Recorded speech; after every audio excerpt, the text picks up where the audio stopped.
Hello and welcome to the Sales Leadership Awakening podcast. I'm Stephen Rosen and I'm with my co-host, Colleen Stanley. And together, we're going to tackle the age-old issue of bridging the gap between knowing and doing, especially in the area of sales leadership. Over the month of January, we're going to focus on crafting how to have an excellent year versus mediocrity, being a blockbuster year as opposed to a lackluster year. Colleen? Stephen, good morning, good afternoon. I know we're in two different time zones. We can manage both. That's the beautiful thing about us. So I think one of the areas to take a look at to have the difference between a mediocre year versus an excellent year is the topic, the uncomfortable truth. Are we setting our sales managers up to fail? Because for presidents, chief revenue officers, VPs of sales, like it or not, sometimes we are setting our sales managers up to fail, and that leads into not having a blockbuster year, but a lackluster year. Stephen, we talk a lot about the knowing and doing gap, but let's unpack this a little bit. What are some of the things in all your coaching conversations where chief revenue officers, presidents of companies, they have the right intention, but maybe the methodology is off as far as providing the right support for sales leaders? It's not an easy job, right? Those of you who have done it and are doing it or are new to it, you're a top rep, and then one day someone taps you on the shoulder and says, Colleen, we want you to lead the team. Yeah, and you pick up your hand and say, hey, I'm in, and move forward. But no one thinks, oh my God, we got to make sure this person is ready, that they have the right tools in place, that they have the right skills, training, development to move from a top sales rep to become a top sales manager. And often the well-intentioned CRO doesn't have the processes in place to ensure they can make their manager successful. There's new skills required to lead a team and really a different mindset. So senior sales managers also forget that as much as they realize that their sales managers, as part of the sales management process, need to be coaching their reps, so do the senior sales leaders need to be coaching their new sales managers as well as their existing sales managers. So the sales managers, the coach, also need a coach. And so a gap I've observed, and maybe you have as well, nobody's coaching the coaches. Yes, 100%. And I don't know, the dilemma, but the gap is that, hey, I'm CRO and I'm asking my managers to be coaching the reps to make them better salespeople, but yet I'm not doing the same for my managers. And sometimes I'll be in with a CRO and just for the fun of it, ask them, what are your KPIs for coaching your sales managers? And what usually I get is a blank look. What are you talking about, Stephen? And you know what's interesting, isn't it? We've got metrics for our salespeople, sometimes even for sales managers holding the coaching cadences. But then if you go one level up, who's holding the VP of sales or chief revenue officer accountable to developing their team in very tangible ways? So I think it's a big gap out there that I've seen in almost every organization I've worked with. I'm with you. From a business perspective, it's not a bad thing because sometimes I will fill the gap, but I can't do it for every single month of the year. We may come in and help the group. We may coach the managers, but who sustains that within the organization? If they desire to have a blockbuster year, right? Because that's what we're talking about, how to make sure the year is great. It's about getting the sales managers up to speed, but also sustaining that. Absolutely. So what do you think are some of the reasons why sales managers are not just set up to succeed? I actually think it goes back to a personal accountability. So if you're the person raising your hand, you decide, hey, I want to be a sales manager. I do believe you've got to really apply that EQ skill of self-awareness, and maybe to use Simon Sinek's words, why? So I think there's three questions to ask yourself if you're raising your hand. Number one, are you going to get as much enjoyment being a sales manager as you were an individual producer? And one of the questions I always ask sales managers that are considering this is, are you going to get as big of a kick out of your salesperson landing a big deal as when you yourself landed a big opportunity? Because I believe that's what really makes sales management fun, is that you're happier for them exceeding their goals, meeting their goals, than even you achieving your own. The second point is, and this is one I had to learn as a sales manager and eventually a VP of sales, I had to have the humility to admit I had some blind spots. My Of big course. blind spots is A, I was a teller, not a coach. But even more importantly, and I know you work with a lot of your coaches on this, is I kept giving feedback in the manner in which I like to receive it. So I'm a Right. pretty direct person, grew up in a household where there was not a lot of fluff and stuff. And so I actually don't like that thing that's sometimes called the sandwich method. This, yes. Three positives and then the behavior you want to see change. Just tell me the behavior you want to see changed.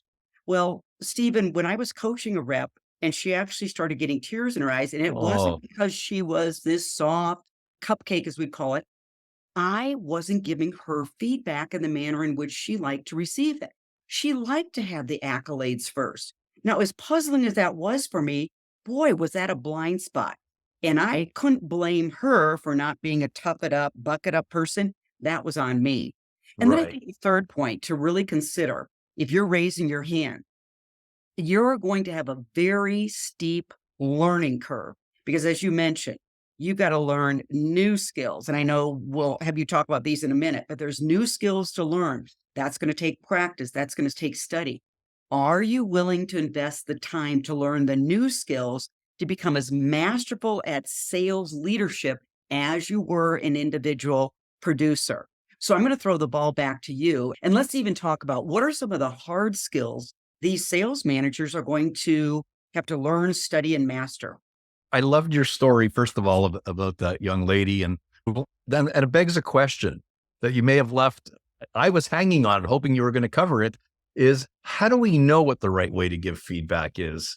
I learned it. I just started asking people, how do you like to receive feedback? It was a duh moment. No, it Because, wasn't. yeah, Everyone forgets that.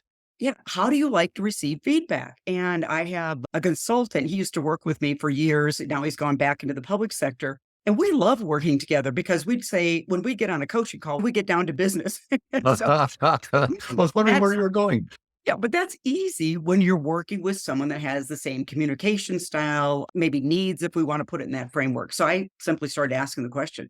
Okay. And that's part of the role. Great sales reps ask the question, Hmm. right? They ask great questions. Great sales managers ask great questions. So Yeah, there are similarities there. And sometimes we don't bring that over. And some of the key skills that you may have not learned as a salesperson, right? Because a good salesperson doesn't necessarily make a great manager or the greatest one in hockey, Wayne Gretzky, did not make the best coach. In right. fact, he stopped coaching because he wasn't winning games. But in terms of skills, if you look at building a team, and if you want to set your sales managers up for success, teach them how to hire effectively. Oh, Right. say that again and again. I will. I will. Yes, 100%. And it's different skills. You have to train on that. You can't just throw someone in and say, by the way, you got a spot to fill, or they have a spot to fill, and not give them any indication of a process. Because hiring, if you follow a process, it takes some of the pressure off the sales manager to do that. So a company has to have a process. How does the new manager or even an existing manager, are they clear on what skills they're looking for? Are they clear on what a top performer in your organization looks like? Mhm. And those are some key clarities. This is interesting because as you mentioned earlier, you can take some skills that you had as an individual producer. And if you know how to frankly do it, you will find there's some similar skills here. So what you just reminded me of, we are all over, like in sales training, right? Get your ideal client profile, the psychographics, the Ah, demographics, the values. true. And how many of us have actually built that profile for our own sales team? Like, this is who plays well on my team at this time at my company. So you've got to have an ideal client profile when you're hiring. 100%. And if you're not arming your sales managers with that, guess what? They're going to make hiring mistakes. They're going to make more hiring mistakes. And those are costly. They're a drain on time. They're a drain financially. So you need to get some things in place to set your manager up for success. We talk about the elephant in the room is, are we setting them up for failure? The opposite that is, how do you set them up for success? In terms of skills, anybody you ask, I'm sure will agree that coaching is the most important skill that impacts performance, right? Absolutely. We all know it. We And know how to do it. even before that, well, one, do we have a methodology that the company follows? Many companies don't have a methodology. So coaching is left up to the sales managers best guess at what a good coach looks like? Two, have they been trained on the methodology? Do they have KPIs that, hey, coaching is important? Do they build plans for their reps, or do they do what I call flavor of the day coaching? Today, you got to work on this. Tomorrow, you got to work on that. That doesn't work in coaching, because coaching is about creating skill proficiency, skill mastery. Mm. So to send the sales manager out and say, hey, go coach without having the skill or the tools to do it, again, sets them up for failure. And I think that the one thing that you want to add something.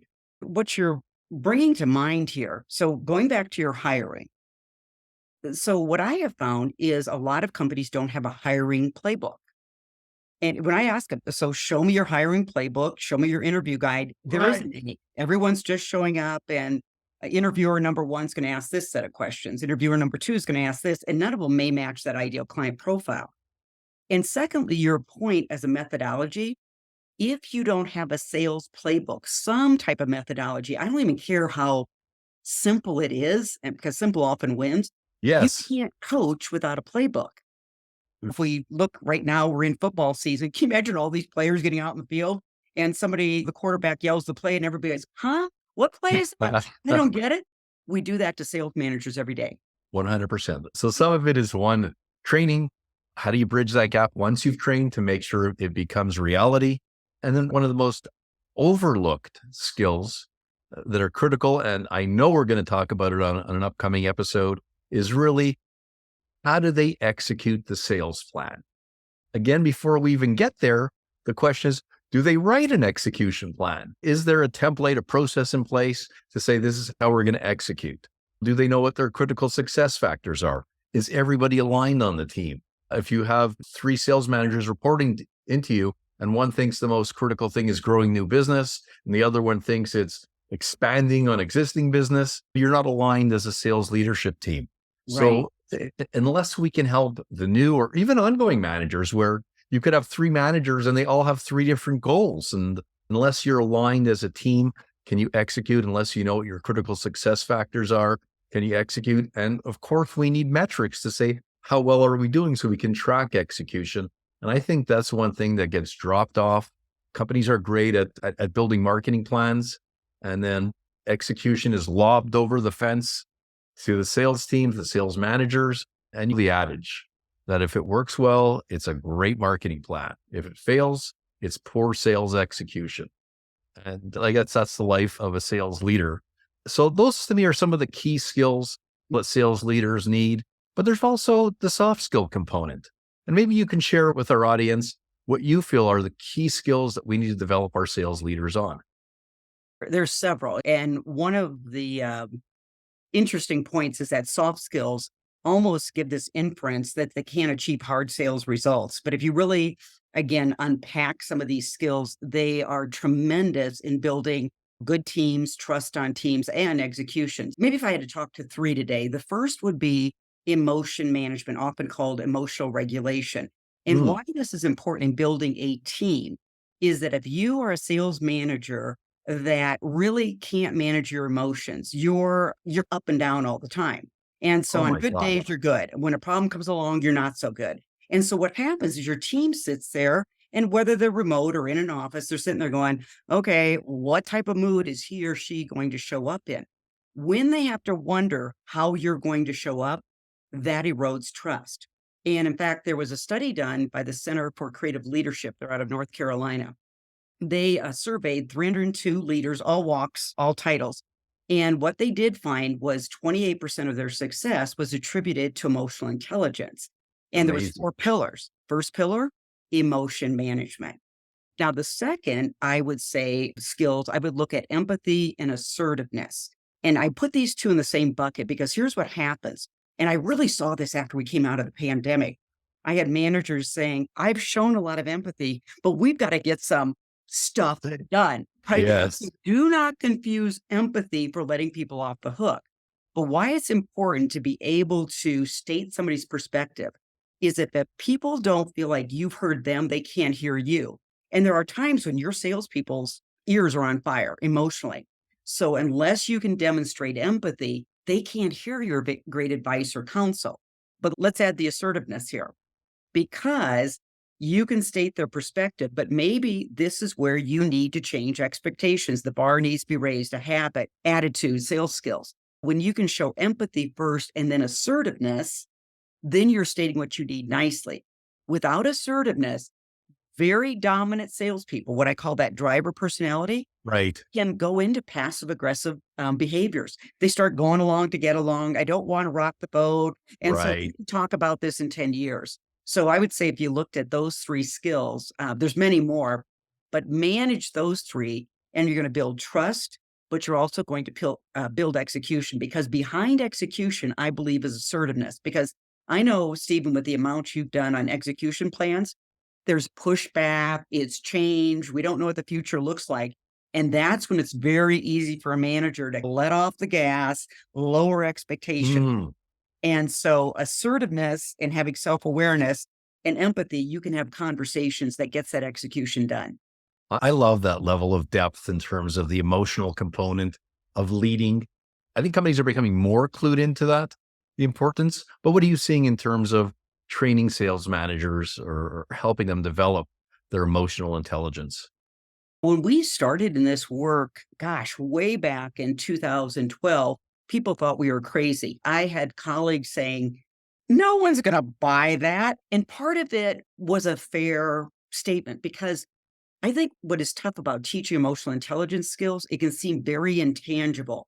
And Right. unless you can give examples and concrete exercises, it just remains theoretical and never Mm. practical. So that's part of the reason. But now we're seeing a lot more interest in it. And I do believe it's this post-COVID pandemic environment. We've got a lot of people talking about mental health, mental management, people stressing out and burning out.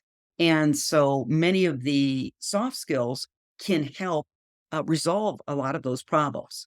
We're seeing a heightened interest in it, actually, which is a good thing. Very powerful stuff. Yeah, it is. Stephen, let's throw it to action, because I know you're the execution king. So if, Thank you. I wish I was. if you were to give advice to those CROs, and let's take it at the CRO level, but sales managers, if you're a one-person sales manager, I believe this question can be asked as well. How do you evaluate that the plan is working? How do you evaluate that your sales managers are doing the right stuff at the right time? And stuff isn't a really fancy word, but let's Yeah, face it. There's stuff. let's keep it down to simple brass tacks. Yes. It is very challenging to assess how things are going. There's a very simple way to look at it. Sales to quota is a direct way of looking. Are your sales managers performing? So we do have lots of metrics to look at and say, hey, did they achieve what they set out to achieve?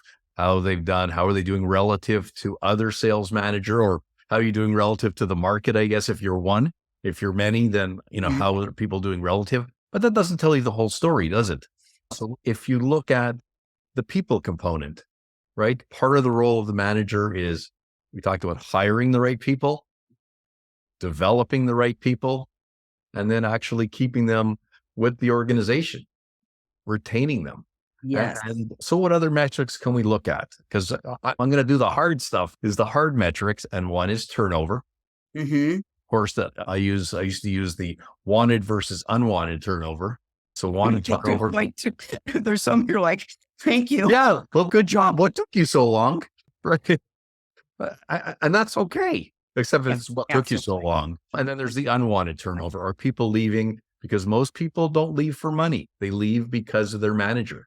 If you achieve your numbers, but you've burnt your people out, there's other signs that the CRO wants to look at. And even if it's yourself, if you're turning people over, there's something wrong. And to me, one of the other things, which is very hard to gauge, I've tried to build ways to do it, but are you growing your people? Are you Mhm. helping? Are you coaching them to get better at what they do? And certainly the training group can bring in skill assessments.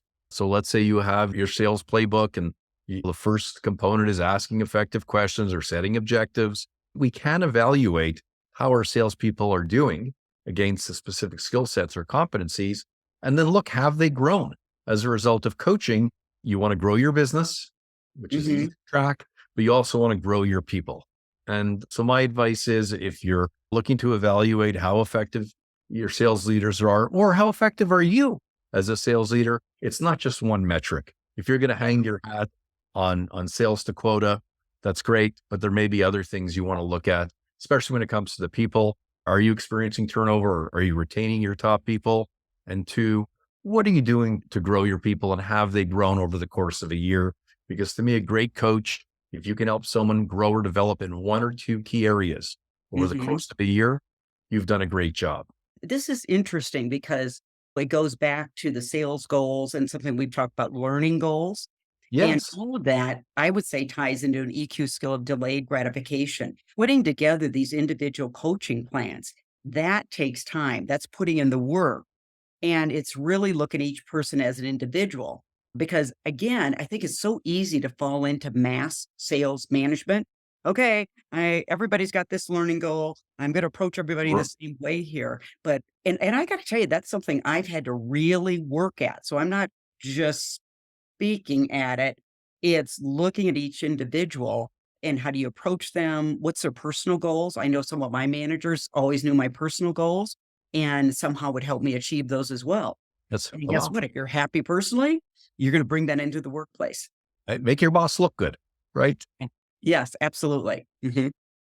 So, any other pieces of advice that you want to share with sales managers or to CROs that their sales managers don't fail? They're not set up to fail, but they're set up to succeed.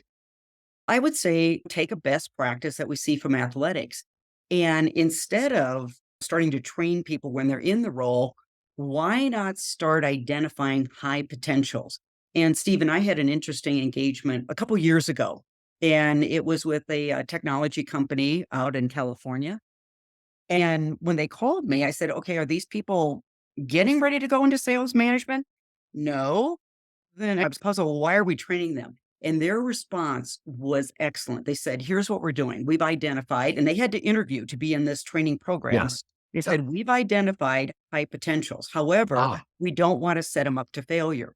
So if they go through sales leadership training and they know all the components, holding people accountable, having the difficult conversations, setting KPIs and goals, one of two things is going to happen. They're going to opt out, but they're still going to be a better human being because they've learned some of the hard skills and soft skills. And others will say, you know what, this is the role I want. And now we've given them the training before they step into that role.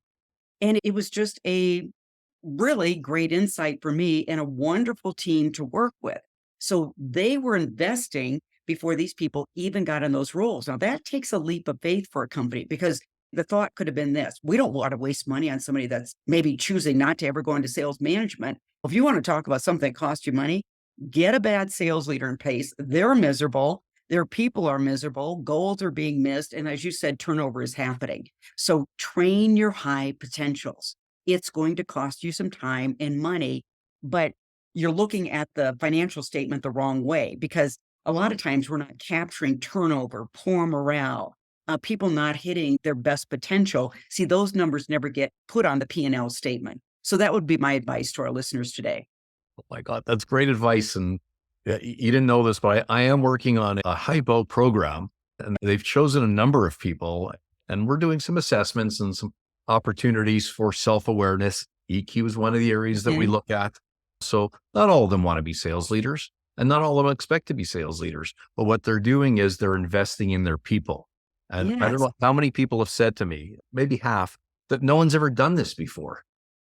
So you want to talk about retention strategies? Just investing in them and actually treating them as special. They're Yes. getting something that no one else in the organization has access to. And some of the access is a professional coach to work with them on their strengths and weaknesses. Two is interaction with senior leaders in the organization.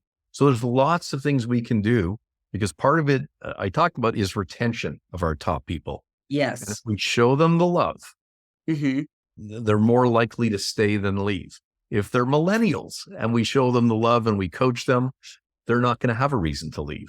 You talk about the word love, and people might go, ooh, that's too squishy for business. Come on, people.